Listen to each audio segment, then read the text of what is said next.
너희 중에 싸움이 어디로부터, 다툼이 어디로부터 나느냐? 너희 지체 중에서 싸우는 정욕으로부터 나는 것이 아니냐? 너희는 육심을 내어도 얻지 못하여 살인하며 시기하여도 능히 취하지 못함으로 다투고 싸우는도다. 너희가 얻지 못함은 구하지 아니하기 때문이요 구하여도 받지 못함은 정욕으로 쓰려고 잘못 구하기 때문이라. 가늠한 여인들아, 세상과 벗된 것이 하나님과 원수됨을 알지 못하느냐? 그런즉 누구든지 세상과 벗이 되고자 하는 자는 스스로 하나님과 원수되는 것이니라. 너희는 하나님이 우리 속에 거하게 하신 성령이 시기하기까지 사모한다 하신 말씀을 헛된 줄로 생각하느냐? 그러나 더욱 큰 은혜를 주시나니 그러므로 일렀으되 하나님이 교만한 자를 물리치시고 겸손한 자에게 은혜를 주신다 하였느니라. 그런즉 너희는 하나님께 복종할지어다. 마귀를 대적하라. 그리하면 너희를 피하리라. 하나님을 가까이 하라. 그리하면 너희를 가까이 하시리라. 죄인들아, 손을 깨끗이 하라. 두 마음을 품은 자들아, 마음을 성결하게 하라. 슬퍼하며 애통하며 울지어다. 너희 웃음을 애통으로, 너희 즐거움을 근심으로 바꿀지어다. 주 앞에서 낮추라. 그리하면 주께서 너희를 높이시리라. 형제들아, 서로 비방하지 말라. 형제를 비방하는 자나 형제를 판단하는 자는 곧 율법을 비방하고 율법을 판단하는 것이라. 내가 만일 율법을 판단하면 율법의 준행자가 아니요 재판관이로다. 입법자와 재판관은 오직 한 분이시니 능히 구원하기도 하시며 멸하기도 하시느니라. 너는 누구이기에 이웃을 판단하느냐? 샬롬. 오늘도 하나님 말씀을 묵상하는 중고등부 친구들과 성도님들을 진심으로 축복합니다. 오늘 야고보서 4장 1절에서 12절 말씀 묵상 포인트로 하나님의 말씀 함께 묵상하도록 하겠습니다. 오늘 말씀은 특히 하나님의 뜻대로 살아야 하는 삶이라는 큰 주제 안에서 세 가지 묵상 포인트로 함께 살펴보려고 합니다. 오늘 첫 번째로 함께 나눌 묵상 포인트는 이유와 원인이 중요하다입니다. 이유와 원인, 과정이 중요하다라는 얘기예요. 여러분, 우리는 살아가면서 왜? 라고 하는 질문을 자꾸 던져야 합니다. 그래야 내가 지금 가는 길이, 내가 살아가는 삶이 바르게 가고 있는지 살펴볼 수 있기 때문에 그렇습니다. 오늘 1절부터 3절 말씀에서 신자 간, 성도들 간의 싸움과 다툼에 대한 이야기가 나오고 있습니다. 자, 먼저 1절부터 보겠습니다. 너희 중에 싸움이 어디로부터, 다툼이 어디로부터 나느냐? 너희 지체 중에서 싸우는 정욕으로부터 나는 것이 아니냐? 여러분, 성도들 간에 서로의 분쟁과 다툼, 이 야고보서를 읽는 그 공동체 안에 이런 문제들이 있었습니다. 자, 그 싸움이 어디서부터 시작됐냐라는 거죠. 그리고 야고보 사도는 그 시작이 싸우는 정욕으로부터 시작됐다라고 질문하면서, 반문하면서 이야기를 하고 있습니다. 여기서 싸우는 정욕이라고 하는 말은요, 이 싸운다라는 말은 단순히 투닥투닥의 의미가 아니라 전투나 전쟁을 의미하는 말입니다. 그러니까 그냥 싸우는 의미가 아니겠죠. 또한 정욕이라고 하는 이 말은요, 단순히 인간이 우리가 느끼는 어떤 그런 본능적인 어떤 욕심이나 욕망을 의미하는 말이 아니라 어떤 이유로든 즐겁고 쾌적하다라고 느끼는 상태를 의미합니다. 그러니까 상대방과 싸우기를 내가 바라고 그것을 즐거워하고 내 거기에 적극적인 마음이 담겨져 있는 것이다 라는 거죠. 여러분, 어제 말씀에서도 우리가 살펴보았듯이 믿음의 공동체 안에 서로에 대한 시기와 질투가 있었고, 그리고 그래서 자신이 더 높아 보이기 위해서 없는 말도 만들어가면서 거짓말하는 일도 있었습니다. 그러니까 그 공동체 안에는 많은 싸움과 다툼이 있었을 텐데, 그 이유가 바로 상대방과 다투고 싸우려고 하는 나의 적극적인 마음이 있었기 때문이다라고 오늘 야고보 사도는 이야기하는 겁니다.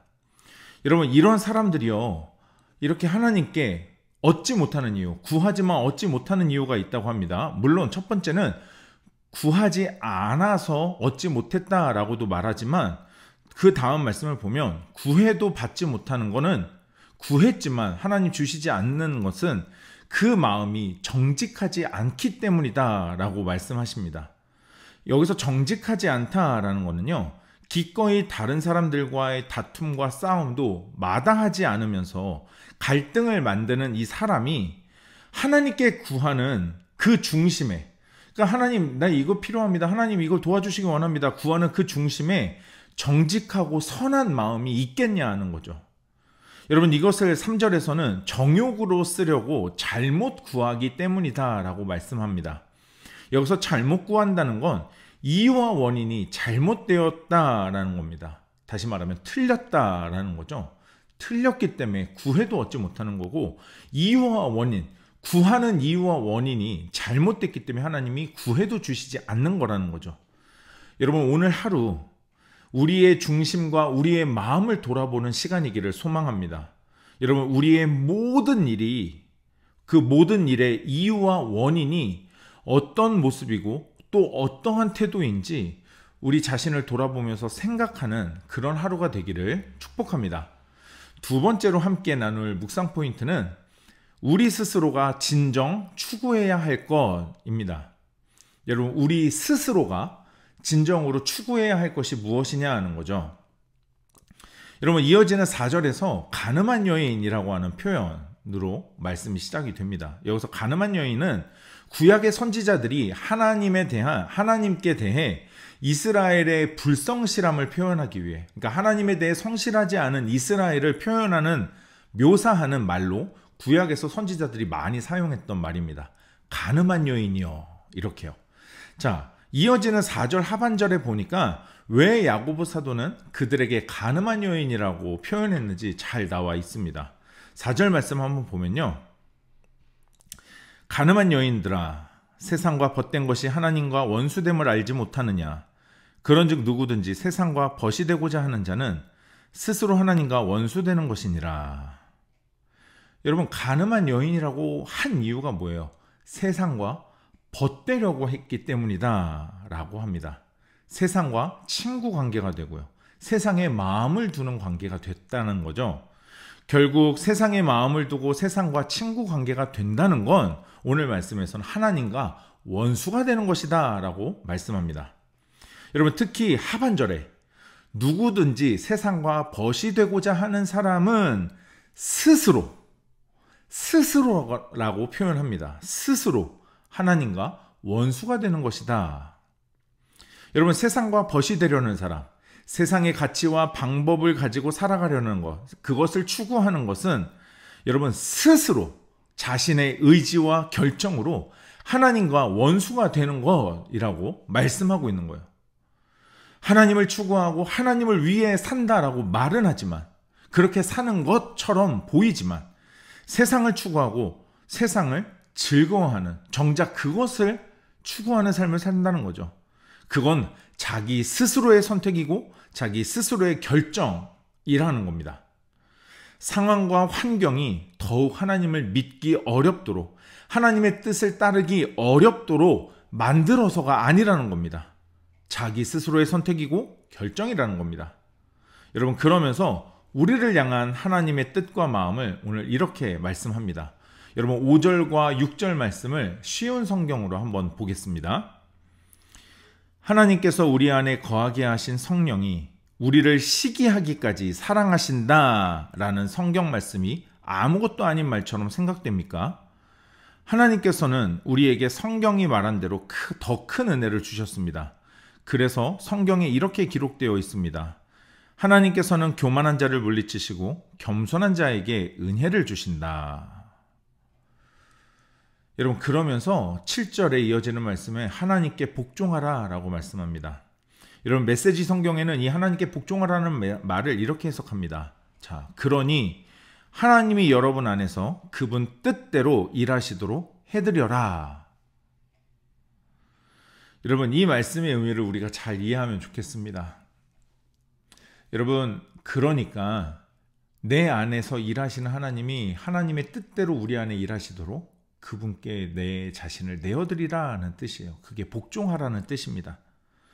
적극적인 순종의 의미라고 할 수 있습니다. 여러분, 7절부터 10절 말씀을 한번 보겠습니다. 그런즉 너희는 하나님께 복종할지어다. 마귀를 대적하라. 그리하면 너희를 피하리라. 하나님을 가까이 하라. 그리하면 너희를 가까이 하시리라. 죄인들아 손을 깨끗이 하라. 두 마음을 품은 자들아 마음을 성결하게 하라. 슬퍼하며 애통하며 울지어다. 너희 웃음을 애통으로 너희 즐거움을 근심으로 바꿀지어다. 주 앞에서 낮추라. 그리하면 주께서 너희를 높이시리라. 여러분, 우리 스스로 선택하고 결정해야 한다면 여러분, 하나님께 복종하기를, 기꺼이 그분께 하나님께서 우리 안에 일하시도록 우리 자신을 내어드리기를, 하나님께서 우리 안에 하나님의 뜻대로 일하시기를 소망하면서 여러분, 오늘 읽었던 이 17절에서 10절까지의 말씀을 오늘 기억하면서 살아가는 하루가 되기를 축복합니다. 마지막으로 함께 나눌 묵상 포인트는 우리가 형제에 대해 해야 하는 일은 판단이 아닌 사랑하는 일입니다. 자, 오늘 11절과 12절 말씀 함께 보겠습니다. 형제들아 서로 비방하지 말라. 형제를 비방하는 자나 형제를 판단하는 자는 곧 율법을 비방하고 율법을 판단하는 것이라. 내가 만일 율법을 판단하면 율법의 준행자가 아니요 재판관이로다. 입법자와 재판관은 오직 한 분이시니 능히 구원하기도 하시며 멸하기도 하시느니라. 너는 누구이기에 이웃을 판단하느냐. 여러분, 형제를 비방하고 판단하는 일은 곧 율법을 비방하고 판단하는 것과 같다라고 말씀합니다. 그러면서 율법을 비방하고 판단하는 건 재판관이나 입법자라야 가능한 건데, 여러분, 그것이 12절에 보니까 뭐라고 되어 있냐면, 누구라고 되어 있냐면 오직 한 분이시래요. 이 오직 한 분은 바로 하나님밖에 없다라는 것을 말하는 겁니다. 여러분, 마지막 이 야고보 사도의 이 말이 우리의 뼈를 때리는 말입니다. 뭐라고 12절 마지막에 되어 있습니까? 너는 누구이기에 이웃을 판단하느냐. 여러분, 이 말의 의미가 뭘까요? 너는 누구이기에 이웃을 판단하느냐. 이것을, 이웃을 판단하고 비방하는 건 율법을 만든 재판관과 입법자이신 하나님밖에 없는데, 이웃을 판단하는 너는 도대체 누구냐? 그러니까 이웃을 판단하고 비방하는 너가 하나님이냐? 라고 말하는 거예요. 너가 재판관이고 입법자야? 라고 말하는 것입니다. 여러분, 오늘 이 말씀은 우리가 우리 주위의 형제 자매들, 우리의 몸된 지체들에게 대해 해야 하는 일이 판단과 비방이 아닌 사랑하는 일뿐이라는 것을 말씀합니다. 여러분, 어떻습니까? 여러분, 주변에 있는 우리의 형제 자매들에 대한 어떠한 태도를 가지고 계십니까? 상대방의 태도가 그것이 어떤 것이든 무엇이든 간 우리가 해야 하는 일은 그에 대한 판단과 비방이 아닌 사랑하는 일이라는 것을 오늘 야고보 사도는 말하고 있습니다. 여러분, 오늘 하루 이 말씀 앞에 여러분 겸손히 행하는 주님께서 가르쳐 주신 사랑의 섬김을 오늘도 우리 주변을 향해 베푸는 믿음의 사람들 되시길 축복합니다. 여러분, 오늘 말씀 한 번 더 묵상하시는 가운데 하나님께서 나에게 주시는 음성과 하나님의 뜻과 마음을 기록해 보시고 결단하면서 기도하는 시간 가져보도록 하겠습니다.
오늘 묵상하고 결단한 내용을 영상 댓글에 남겨주세요.